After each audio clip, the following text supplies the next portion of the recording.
আসসালামু আলাইকুম। আপনারা দেখছেন ভোটার আইডি কার্ডের টোকেন। এই টোকেন দিয়ে জনগণ ভোট দিতে যাবে। আপনারা একটু ভিডিও চিত্রে দেখুন।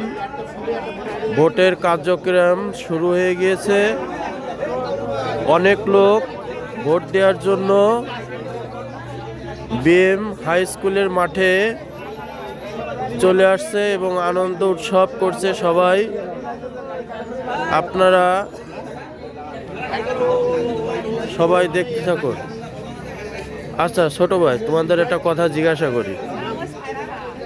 এই আজকের যে পরিবেশটা, এই পরিবেশটা সম্পর্কে কিছু বলো। মানে আজকের পরিবেশটা তোমার কাছে কেমন লাগছে? ভালো। এই পর্যন্ত কি কোনো কোনো গ্যাঞ্জাম, কোনো ঝামেলা হয়নি তো? ও আচ্ছা, ছোট ভাই বলল কোনো গ্যাঞ্জাম ঝামেলা নেই, সুন্দরভাবে লোকজন আসছে এবং তাদের ভোটের টোকেন নিয়ে তারা বিএম হাই স্কুলে ভোট দিতে যাচ্ছে। ভিডিও চিত্রটা আপনারা দেখুন।